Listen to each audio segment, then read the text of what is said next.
Cheesecake, the podcast that solves problems of my guests using episodes of The Golden Girls. My name is Danielle Soto, and I am your host for today. I have no Golden Girls news, although it was Betty White's birthday not too long ago, back in January, so that was a big celebration on Twitter for Betty White. Other than that, no real Golden Girls news this week, but I have a really exciting guest. She travels all around the country performing drag. You may recognize her from RuPaul's Drag Race All Stars as the winner. That's right, it's Alaska Thunderfuck 5000. Hi. Welcome. Thank you. I am so happy to have you on my podcast today. I know, me too. I'm glad to be here. So we met less than a week ago because I host Golden Girls Trivia at Hamburger Mary's in West Hollywood. Yes. And you came to compete, and again, you won. Yeah. You're really good at winning. I looked up your event on Facebook, and I saw it, and I saw that it was coming up, and I was in town, and I was like, I'm going to this, and I'm winning the grand prize. And you sure did. And it was coasters. We got coasters! Yeah! Yes. So you are a really big fan of Golden Girls. Yeah. And you have been since, like, you were a kid? Well, I mean, I remember vaguely watching it when I was a kid, but it was really when I was in high school and I would watch the reruns on Lifetime. That was sort of when I really got into it, and I was like, this is cool. Amazing. Good, you know? Yeah, absolutely. And you were in a drag production reenacting episodes of The Golden Girls. And which characters did you play? I played Frida Claxton, Mr. Pfeiffer, and Barbara Thorndike. That's incredible. Yeah. You play a lot of bitches. I know. I'm so typecast. Frida Claxton is one of those characters where I feel like is so iconic to the show. Yeah. It's like Frida Claxton, actually Barbara Thorndike too, and then people always think about, like, Daisy, the Sunshine Cadet. Oh, yeah, she's terrible. Yeah. They have to deal with a lot of really difficult people on that show. They do. Thank God they have each other. I know. Have each other's back. So how long did that run for, that drag show? We did it 2 weekends, and it kept selling out, so we kept adding shows literally wherever we could. So it was like 2 shows a night, and then on Sundays it was 3 shows in a day. And that was here in Los Angeles? Yeah. It was at Casita del Campo. There's a theater in the basement. Incredible. And you had a very notable audience member, an A-list celebrity. I heard Katy Perry showed up. Oh, well, she didn't come when I was there. The last time they did it, she came. That's amazing. I met her because I went the same night. Yeah. It's exciting. Yeah. That's amazing. So you are from Pennsylvania originally, correct? Yes. Yes. And then when did you decide to move out to Los Angeles, and was it to become this drag queen superstar? I didn't move out here to do drag. I moved out here to be a serious actor. Mm-hmm. Like everyone does. As we do. I finished college and I was like, I have to get out of Pennsylvania. It's too small. I need to go to a big city. I'm going to give up drag and become a serious actor. And then I was like, I got out here and I was like, I hate all the things the actors have to do. Like, they have to, like, do headshots and auditions, and, like, I was, like, diametrically opposed to it. So I didn't really know what I was doing, but I did drag for fun, and then it sort of I sort of fell into it. So you were doing drag way back in college? Yeah. Wow. Dabbling. Yeah. Yeah. Was there a scene out at your college? Was there, like, a group to perform with? Or did you just have to find your own open mics? Or how did that work? Well, there's drag everywhere. That's something that fascinates me about it as a culture, because literally the smallest towns, even towns with no gay bars, like, there is a drag scene. Wow. You might not know about it. It might be hidden. It might be very small, but it does exist. So it was like, so there were places for me to perform, and I did, like, the college drag show. I did, like, a drag contest here and there. And as Alaska, or did the persona change over time? Well, the persona sort of developed, but I always knew Alaska Thunderfuck was the name. I always knew. That's incredible. So you moved out here to do acting, but then you went back to drag, and then you auditioned for RuPaul's show. Over and over and over. And then you got on. It only took 5 years. You auditioned 5 years in a row? Sure did. Wow, that's dedication. That's amazing. Yeah. That show has become such like a icon of our times. It totally took off. Yeah, and I mean, they just moved to VH1, so like, and they just started winning like Emmy Awards. So I mean, in a lot of ways, it's really just beginning, but it's been going on for like 10 years now. But it's going strong, you know. That's incredible. More and more people learn about it every year, so I don't know. It's good. It's really good. I recommend watching it. It's on iTunes. Perfect. And it's currently airing on VH1, and it's on Thursday nights at 8 o'clock. Incredible. That's amazing. Yeah. Very exciting. I grew up in Massachusetts, and we have Provincetown, which is like huge for drag, drag shows. But I remember being a kid and thinking like, oh, they're like 18 plus. I'm never going to be 18. I'm never going to be. It's going to take forever. And then my first drag show I went to was at Hamburger Mary's for a friend's birthday. And it was just fantastic. It's a really fun experience. If you've never been, audience out there, find a drag show. Obviously, even if you're in a small town, like Alaska said, it's out there. We'll find it for you if you need. Hallelujah. So, like all my guests, you came on Dr. Cheesecake today because of something that you want to work on in your life. Do you want to tell my listeners why you're here today? You told me to think of a problem that I have, and I think one of the main things that I think the Golden Girls can give us some guidance about is being like overly competitive. Because if you watch the season of All Stars that I was on, which aired like a year or so ago, I get really competitive to the point of like being insane. So I'm sort of like Rose Island in that way. Did you feel yourself going insane and you thought, I can't stop this? Or were you, Yeah. No, there's no brakes on this. Yeah. And I mean, that's like a part of myself that I live with. Like, I understand that about myself, but usually I let it play out behind closed doors and not with a camera crew watching me. So it was like, you know, it was really exposing to like put that out into the world and into Drag Race. For sure. And have you always been this way? Because I know that you have a brother that you have a web series with.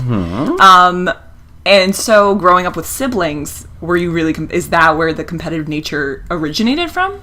I don't know. I think it didn't happen till later in my life because I couldn't care less about competing when I was younger because I hated sports. Like, I didn't do them. I had no interest in it.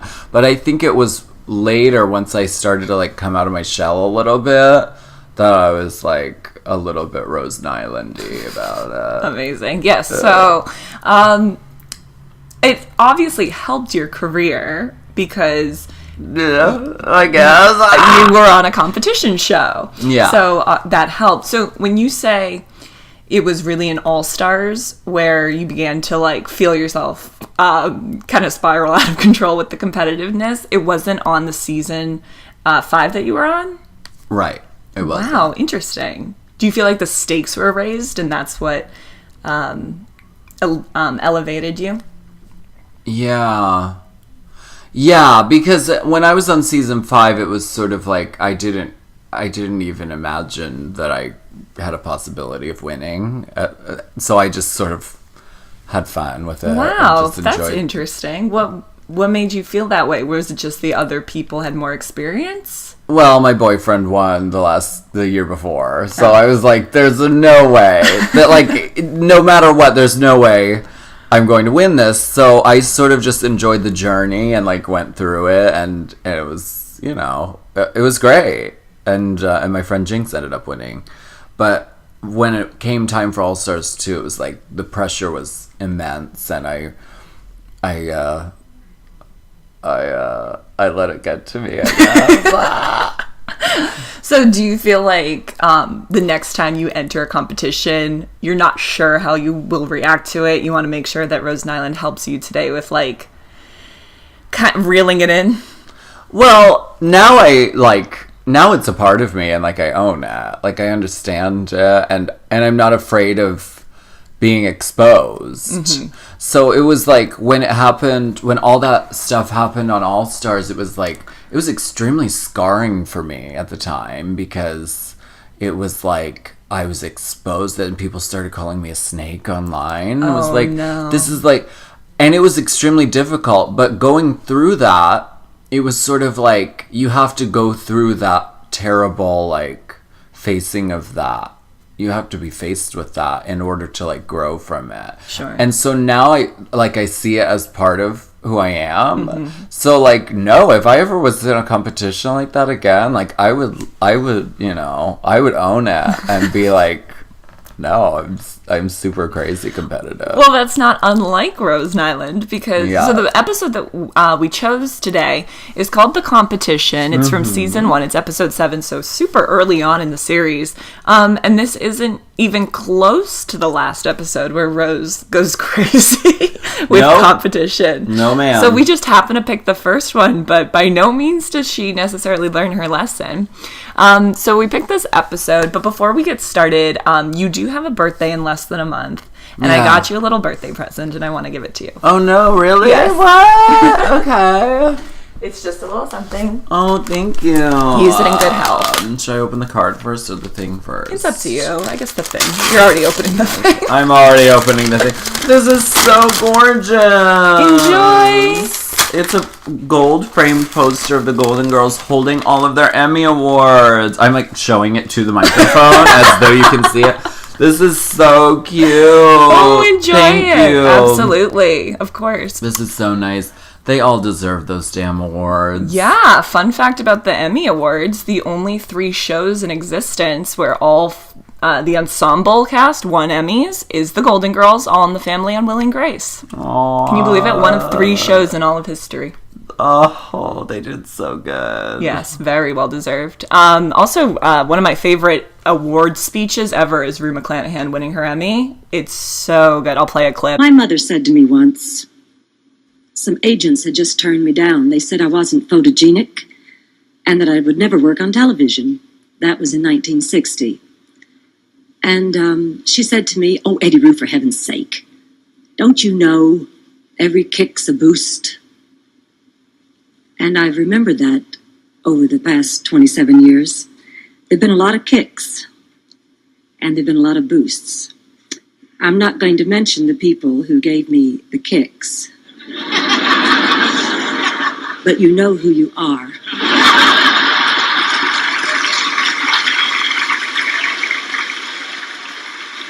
And you'll be in the book. And I'll show you. It's okay. It's very inspiring. She's she throws mad shade. It's incredible, but in a super classy Blanche-esque way. So we picked this episode. We're going to take a small break. Do you eat cheesecake? I've dabbled. I've tried it. Okay, so we're going to grab some cheesecake. We're going to play the episode, and then we're going to come back and talk more with Alaska Thunderfuck about her competitive nature. So we'll be back. Yeah. I bought it to help Rose and me win the bowling tournament this year. You think you have a shot at the trophy? I thought the Nielsen twins were unbeatable. Oh, I don't really care whether we win or not. I just like to have fun. And we sure had a good time last year, didn't we, partner? It was okay. And we're back. We just watched an episode from season 1 called The Competition. Alaska, what did you think of the episode? So good, brilliant, show-stopping, genius, unstoppable, unbelievable, amazing. I agree with 100% of the adjectives you just chose to use. I am just stunned. Just stunned. Stunned is the only word to describe how stunned I am. Just a minute, Blanche. Are you trying to tell us that you are stunned? Just devastated. Just devastated. So to catch our listeners up to speed, in this episode, there is a bowling tournament. And initially, Rose and Blanche are partners. And then their arch nemesis is the Nielsen twins. They are partners, but then they break up. So then Rose wants to join up with one of them. So then Blanche and Dorothy become... No. So then... Rose joins... There's a lot of flip-flopping. Yes, it's a little bit like swing dancing. Everyone switches partners like 100 times. But anyways, this is from season 1, which is a terrific season. Do you have a favorite season of the show? I am very partial to the earlier seasons. Sorry, I'm eating cheesecake. This is the most authentic Golden Girls experience I've ever had. That is... I want to put that on my resume. It's true. To herbal tea, cheesecake, like, it's really the only way to do it. My favorite season, I mean, I like season 2, season 3. I feel like they really start to hit their stride with the writing. They sort of, like, know what works, and I like the earlier seasons better because they're more, like, sincere. Interesting. Okay. Yeah. My top favorite season is season 6. Oh, okay. But then my second favorite is season 2. There are so many good episodes in season 2, including, I think it's called, Isn't It Romantic? It's the one where, Dorothy's lesbian friend comes to visit and falls in love with Rose. I think it's one of the most fantastic episodes of any sitcom. It's so touching and smart and funny and just from top to bottom a great episode. But anyways, back to the competition. Do you want to talk about what you got out of it first, or do you want me to go first? Well, you go first. I'm interested in your analysis, Dr. Cheesecake. Okie dokie.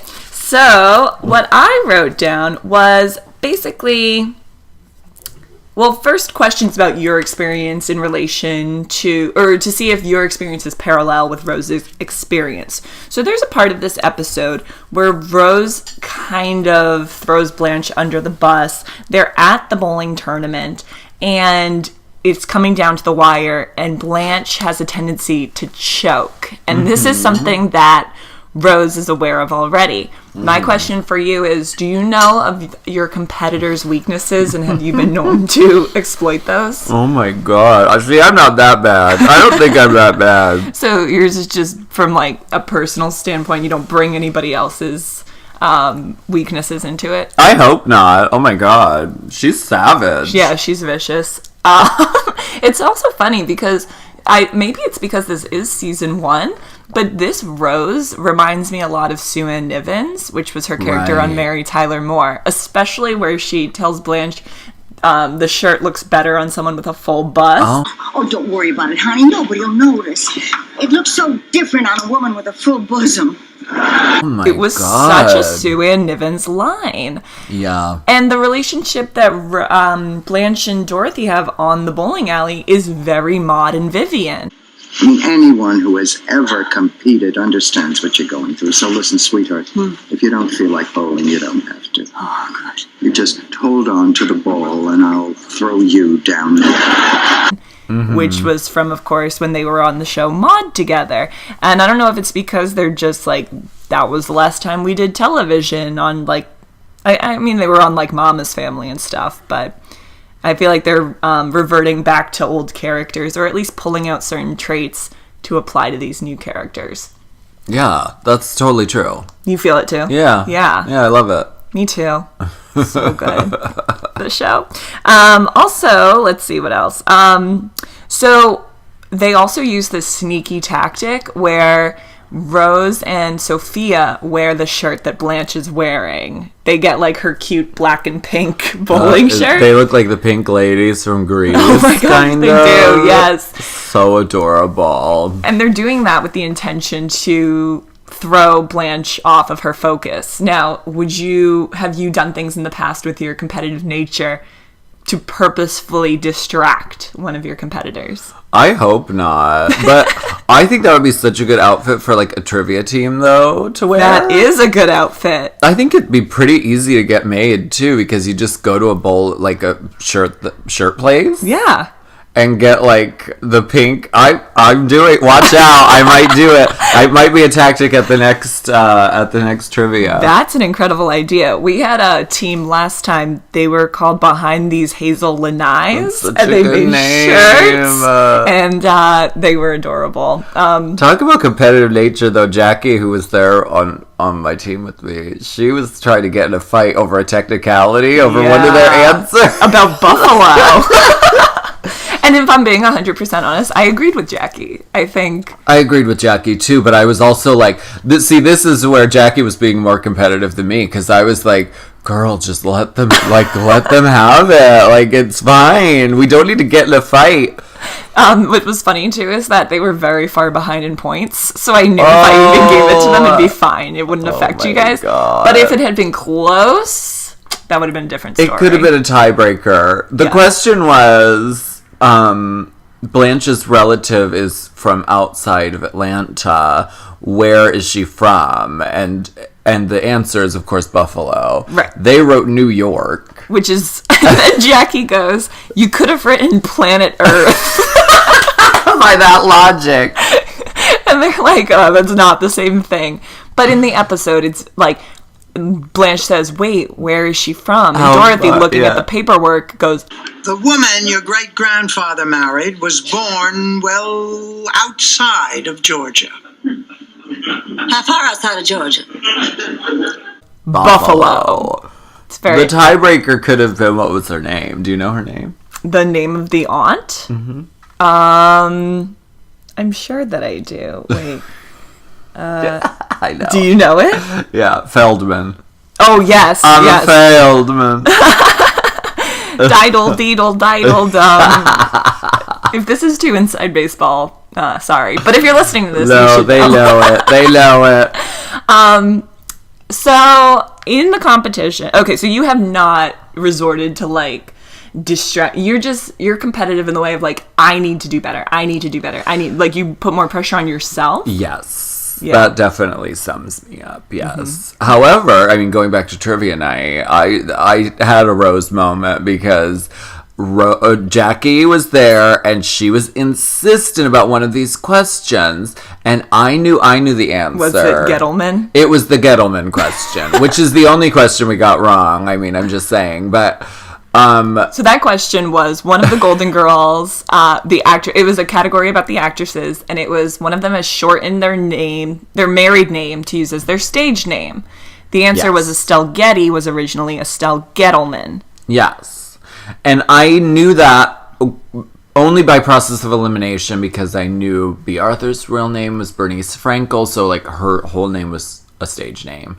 Rue McClanahan isn't short for anything, and Betty White is just Betty White. So I knew that it was Estelle Getty, but they were convinced that it was Rue McClanahan because they thought that you were talking about her first name, and like maybe Rue, she was short for something. And I was like, all right, fine, and I let her go with it. Oh, I was fuming. Oh, I no. was Rose Nyland pissed. Oh, Trust. Now that I've done trivia, I think I've done it for 5 rounds now. One thing I've learned is that I have to make my questions very specific, and there can't be any errors in the question, because I had a team get so mad that they never came back. The question was, oh my God, something about like when Blanche went back to Hollingsworth Manor. Like, why did she have to go back immediately and visit room 7? And why was it important to go back then? And the answer, if you know it, shout it out. Well, was that when her grandmother was talking to her through the wind chime and she changed herself to the radiator so they don't knock it down? Exactly. But why did they have to go back that night? What was happening to... Because they were going to demolish it? Exactly. So the answer is they were going to demolish it. Now, I said Hollingsworth Manor. It was actually Grandview, or... Twin Oaks. I mean, it goes by a bunch of different names. Yes. So I guess Hollingsworth Manor is technically her parents' house, Big Daddy and Big Mommy, their house. But Grandview was where she spent her summers with her grandmother. So I got the name of the location wrong. But in the context of the question, it was very obvious. And every other team got demolished. And they got so mad, and this guy pulled out a big fan and then didn't look at me while he fanned himself. Oh my goodness. Yes. It was wow. literally shade. That's next level Rose Nylandism. Yes. Yeah. So, I guess, I hope that you're getting a lot out of this episode, but mostly it sounds like you're like, I'm not as bad as Rose. It could be a lot worse. Yeah. And I think what really sums it up was the line that she says toward the end, and she says, But I hope you can forgive me for the way I acted. Winning doesn't mean anything if it means losing your two best friends. Exactly. and, you know, that's something that I've learned in my life, and overall, it's more important to, like, have your friends and to have connections with people, because really winning doesn't mean anything without that. Right, because you can win and then you look around and you're celebrating alone, and who wants that? Exactly, with a trophy with your name in huge letters. Yes, and you want people rooting for you. Yeah. It's like that episode we talked about the other night with when Dorothy goes on Jeopardy. Oh yeah, and they tell her nobody would root for you because you're not sweet and charismatic. You're too competitive. Well, that would have been a good episode too. Yeah. Also, I wrote down that in the beginning of the episode, Rose admits that she's competitive. Do you find that it benefits you to just admit it, bring it to the table, and just go, I am competitive, like, right away, so that people don't think you're unaware of it? Yes. Yeah. I think definitely. I think it's important to own it and learn from it. Totally. Yeah. Yes. That's something I took from this episode is whatever. I always live by the philosophy, like, it's okay to do fucked up shit sometimes, but be honest about it. Yeah, that's a good philosophy. Keep it real. I mean, don't do fucked up shit, but if you are going to, don't lie about it. Yeah. Don't make it sound like you're totally innocent. We're all human. We all get competitive. We all get jealous. It's okay, but yeah. I think it's a lot. It speaks to one's character when they can admit, like, yeah, this is a flaw I have, but I'm working on it. Exactly. I also put down that it totally backfires on Rose at the beginning because she keeps trying to switch partners to a better partner, and keeps ditching her friends. Has your competitiveness ever backfired on you? Yeah, like, just watch All Stars 2. You'll see. You'll see it. Okay, perfect. Yeah. Very succinct.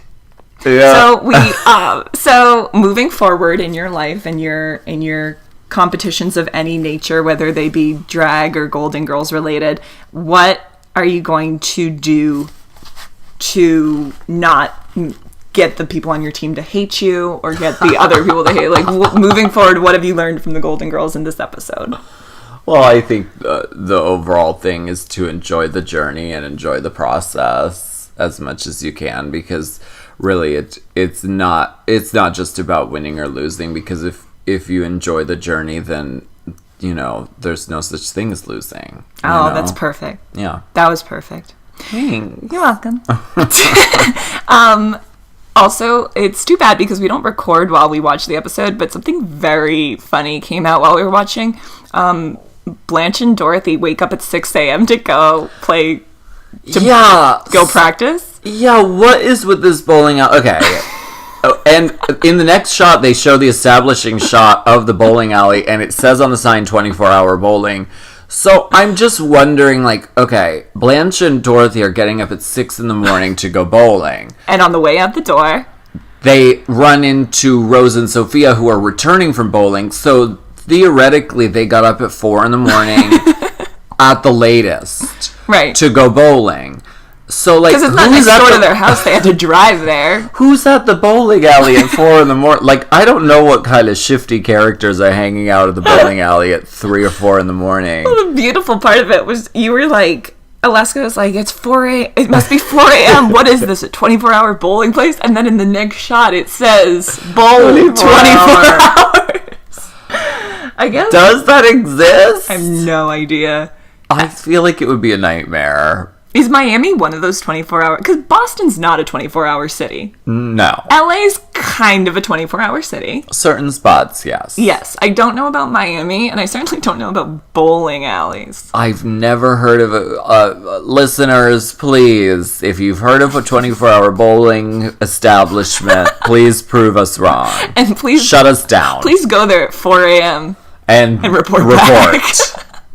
Yeah. Love to know what's going on there. So we have a little bit more time, I think. Would you like to do a round of Golden Girls trivia? Yes. Okay, terrific. So I'll edit this part out. How do you come up with the questions? I have a day job where I sit at a desk all day and just wait for the phone to ring. So I just sit there and write questions. I think about, well, first it helps to come up with like the title of the category. So like I'll do like animals. Right. And then it's all questions about animals. Or I'll do like food and it's all questions about food they ate on the show. Okay. Yeah. Or like family. It got harder as the weeks went on. I might have to start repeating stuff. Yeah. Okay, so let me go to Golden Girls. Okay, so your options are All in the Family, so questions about their families, Old Boyfriends, Who Wore It Best, Where Do I Know You From, Name That Tune, How Did They Die, I Can See the Stars, which is about celebrities who were on the show, and Could You Use It in a Sentence, which is Rose's Norwegian language. Okay. Used in a sentence. I would, I want to challenge myself, so I want to go with where do I know you from? Okay, terrific. So, let's see. Okay, question number 1. Before playing Dorothy on The Golden Girls, B. Arthur played an opinionated feminist... Maude. Okay, Maude is correct. Question number 2. Before playing, and I'm gonna edit in a ding like I did with Stan Zimmerman. Yeah. Before playing Blanche on The Golden Girls, Rue McClanahan played Aunt Fran, but died from choking on this show. Wait. Okay. What? Rue McClanahan played Aunt Fran on a television show, and her character died from choking. Oh God. See, I have no idea. Well, is it Maude? No. Okay, is it Mary Tyler Moore show? No.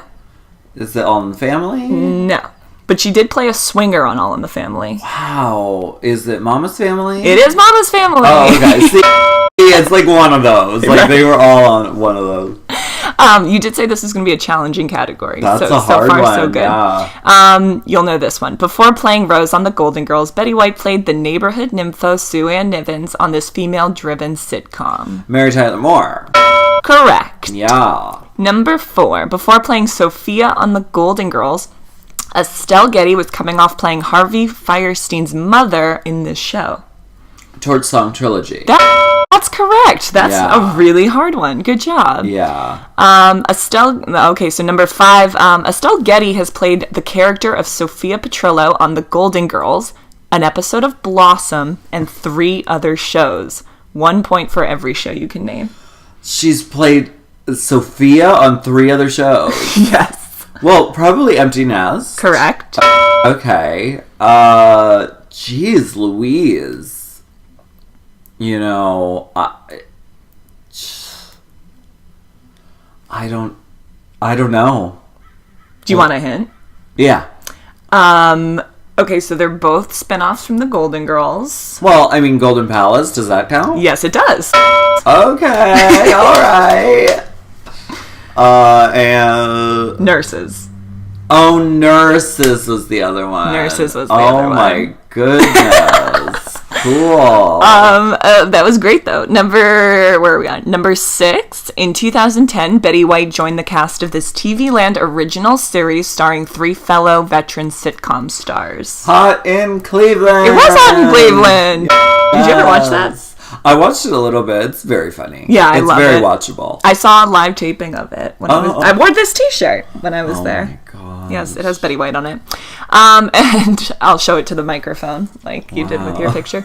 And question number 7, this is the last one. Former writer for The Golden Girls, Mark Cherry, went on to create this show about Susan Meyer and her never dull friends on Wisteria Lane. Oh, Desperate Housewives. That is correct. Wow. Way to go. So I think you got 5 or something. Not too shabby. No, you did fantastic. Thank you. And so anyone listening out there, we're going to do Golden Girls trivia at Hamburger Mary's in West Hollywood on Santa Monica Boulevard on March 6th, first Tuesday of the month. I will be there. It's going to be a lot of fun. And we're going to be celebrating Alaska's birthday. Yeah, it's my birthday, so I'll see you there. Do you have anything that you want to plug, or your Instagram, Twitter, all that good stuff? Oh, well, on Twitter, I'm Alaska5000, and on Instagram, I'm the only Alaska5000, and you can go to alaskathunderfuck.com and find out what's going on. Yes. Yeah. Go see her perform live. Yeah. And if you want to follow the podcast on Instagram or Twitter, it's at Golden Girls Doc. If you want to find me on Facebook, it's facebook.com/drcheesecake. And then if you want to find me, it's at Danielle Soto 617. Alaska, I cannot thank you enough for being on my show today. It was such a blast. You're so fun chatting with. And I just want to say thank you. Thank you. My deepest gullet. Thank you. I am stunned. Just stunned. And to my listeners, as always, thank you for being a friend. Bye. We all bowled well this year. That's why I had all our names engraved on this trophy. In my opinion, we're all winners. Well, Rose, what a sweet thing to do. Oh, Rose, can I ask you a question? Sure. Why is your name 3 times larger than ours? Because I'm the one who actually won it. If you ever want to look at it, it'll be in my bedroom.